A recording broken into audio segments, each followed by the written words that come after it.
जय श्री कृष्णा। आज हम सुनेंगे बहुत ही सुंदर एक और भक्तिपूर्ण कथा, श्री भक्तमाल जी की कथा। श्री जगन्नाथपुरी के राजा की भगवत प्रसाद में बड़ी ही निष्ठा थी, परंतु एक दिन राजा चौपड़ खेल रहे थे। इसी बीच श्री जगन्नाथ जी के पंडे वहाँ प्रसाद लेकर आए।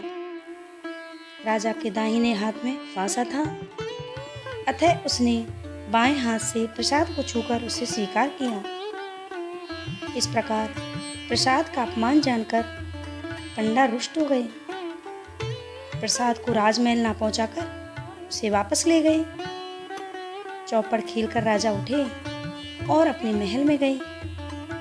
वहां उन्हें ये बात सुनी कि ऐसा हुआ है। अपने मन में स्वयं के अपराध को जानकर वे बड़े दुखी हुए कि अब मेरे पास प्रसाद कभी नहीं आएगा। राजा ने अपना अपराध स्वीकार कर अन्न जल त्याग दिया। उसने मन में विचार किया कि जिस दाहिने हाथ ने प्रसाद का अपमान किया उसे मैं अभी काट डालूंगा। यह मेरी सच्ची प्रतिज्ञा है। ब्राह्मणों की सम्मति लेना उचित समझकर राजा ने उन्हें बुलाया और पूछा कि यदि कोई भगवान के प्रसाद का अपमान करे तो चाहे वह उसका कोई प्रिय अंग ही क्यों ना हो, क्या उसका त्याग कर देना उचित है या नहीं है? ब्राह्मणों ने उत्तर दिया, राजन, अपराधी का तो सर्वथा त्याग ही उचित है। राजा ने अपने मन में हाथ काटने का निश्चय कर लिया, परंतु मेरे हाथ को अब काटे कौन? यह सोचकर राजा मौन और खिन्न हो गए। राजा को उदास देखकर मंत्री ने उदासी का कारण पूछा।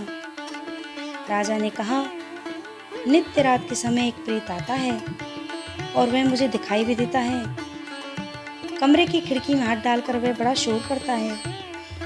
उसके कारण मैं दुखी हूँ। मंत्री ने कहा, आज मैं आपके पलंग के पास सोऊंगा और आप अपने को दूसरी जगह छिपा कर रखिए।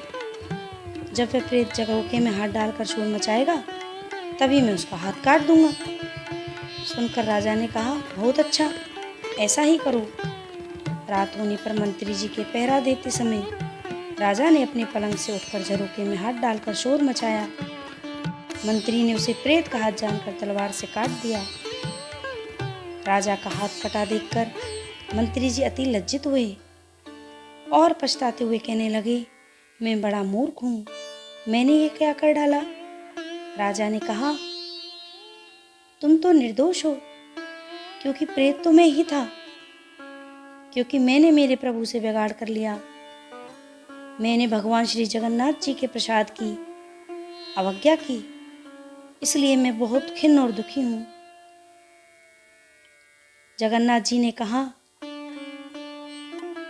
कि मेरा एक भक्त अत्यंत ही कष्ट में है, वह मेरा प्रसाद निष्ठ है। जाओ और उसको अभी जाकर मेरा प्रसाद दे दो। उसके कटे हुए हाथ को मेरे बाग में लगा दो। भगवान की आज्ञा अनुसार पंडे लोग प्रसाद लेकर दौड़े। उन्हें आते देख राजा भी उनसे मिलने के लिए आतुर होकर भागे। दोनों हाथों को फैलाकर प्रसाद लेते समय राजा का हाथ पूरी तरह से सही हो गया, यानी वह कटकर भी नहीं कटा था। राजा ने देखा कि उसके तो दोनों हाथ सही हैं। राजा ने प्रसाद को मस्तक से लगाया और हृदय में प्रभु का धन्यवाद किया। भगवत कृपा अनुभव करके बड़ा भारी सुख हुआ। पंडे लोग राजा का कटा हुआ हाथ ले आए और उसे बाग में लगा दिया। उससे दोनों के वृक्ष हो गए। उसके पत्र पुष्प नित्य ही जगन्नाथ जी के श्रृंगार पर चढ़ते हैं। उनकी सुगंध भी भगवान को अति प्रिय है। तो ये है भगवान श्री जगन्नाथ जी के प्रसाद की बहुत ही महान कहानी। श्री भक्तमाल भगवान की जय। भगवान श्री जगन्नाथ जी की जय।